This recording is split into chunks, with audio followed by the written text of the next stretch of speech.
You can create all kinds of amazing black and white effects in Affinity Photo using procedural textures. So how to do this? Well, the first thing to do is go to Layer. Create a new layer. Always need a layer.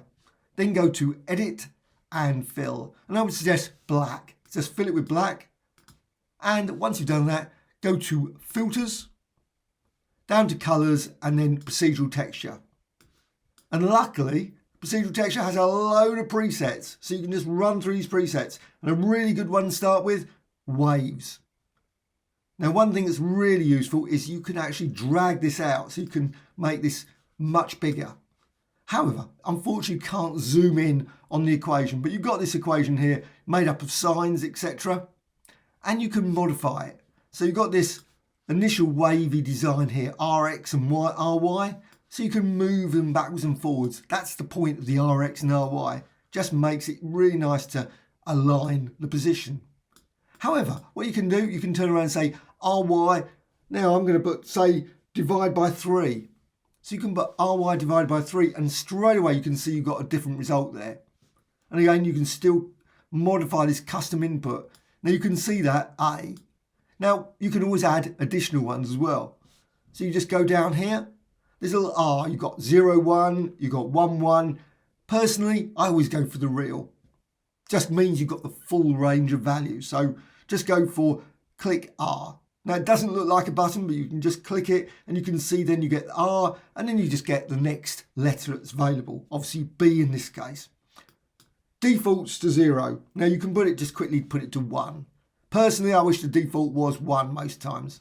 However, what you can do is then instead of divided by 3, you can put divided by B.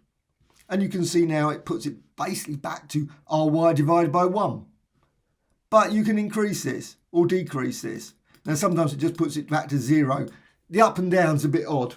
However, personally I just enter the value here. Just easier.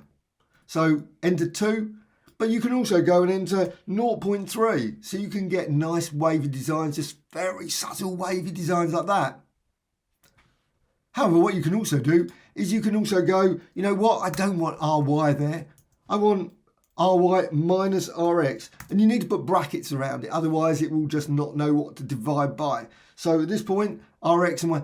And then you can make the waves go down this way. So you can create some very abstract designs. And again, you can still manipulate this. So you can put 0.7. Maybe go for 0.01. So you can make it very intense. In fact, so intense you can hardly see it.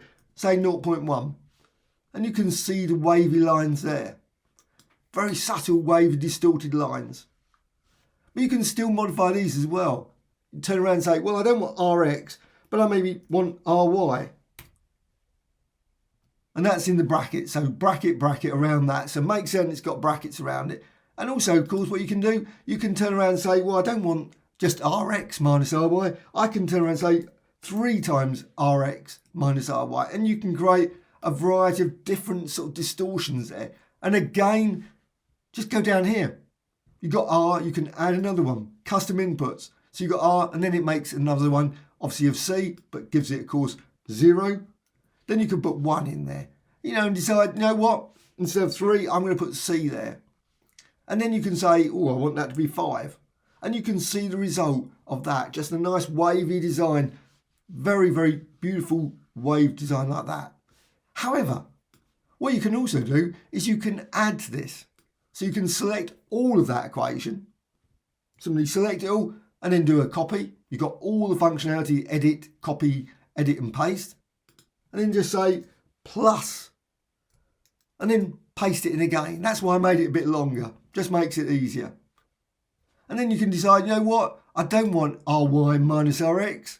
I can do Rx minus Ry. Do it the other way around. And then you get this sort of cutting effect. And you can do the same here. You can turn around and say, well, I don't want that one, Rx. I want the other way around. So I can put that one with Rx there. And you get a different effect. So literally thousands of different effects can be created simply by changing these things. Also, you can always go, you know what? I don't want plus. You can actually subtract. So it makes it, there. You end up getting that negative effect there. And again, you can still manipulate these, and as you do that, you can see that changes as well. And again, these can change 0.5, and that's for B. You don't have to keep this one B. You maybe, for the other part of the equation, you can change it. Make it go for D. So just make that D. Now, because D doesn't exist, what happens, it just doesn't know what to do. But simply click there with the R, and then you can put a value for D. So maybe 3 or something. And then you've got this effect. So you can see just by doing subtract, you can do that.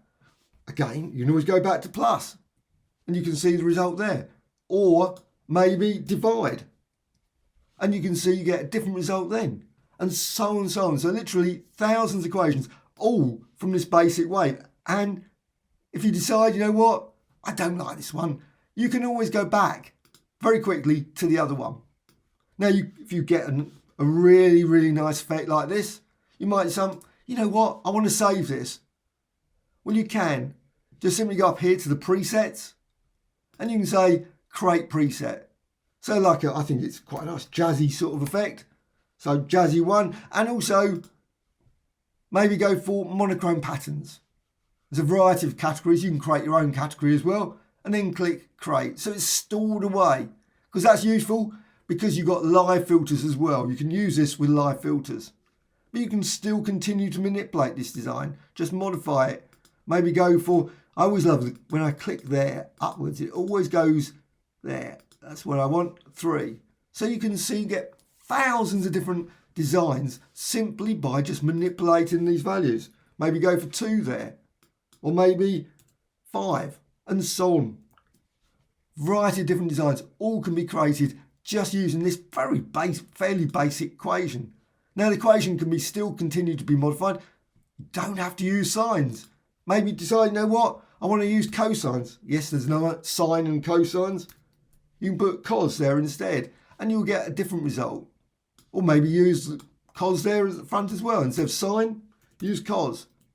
Luckily, there is a help file, help, and you've got Affinity Photo. Look up procedural texture. Procedural texture, it's got all of the various equations used. There's hundreds and hundreds of different equations. And you've got oscillations and many, many more that you can use, which you can make variety of effects from this.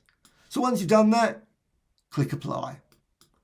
And of course, once you've done it, you can modify it. You can go over here to layer, maybe change new adjustment layers, maybe add other ones. But you've got here, new live filter layer. So colors, procedural texture. So you can select that, and that's applied on top of this design. So you can just go here, presets, and let's just have a look down here. Monochrome pattern, yeah, jazzy. That was the one I just created, and you can see the effect there. And again, you can modify this, and you can see the effect then. But you've got blend modes now. So you can just go over here, blend modes. You can go darken, run through these, lighten, screen. So you can combine them, create all kinds of very weird and wonderful designs. Maybe go with this one, hard light. And again, you can still tweak these values as well. You can change these. Press return, close it. Now, you can see what happens. You get this procedural texture over here. You can remove it. So you decide, no, what, I don't want it. Or I do. Very simple. Just go to the layers. You've got this procedural thing. It's connected with this pixel layer. Now you can flatten it as well. Apply other effects to it and much, much more. So that's procedural textures, just using a wave one just to create some very extreme background designs like this. Hope you found this of interest. Thank you much.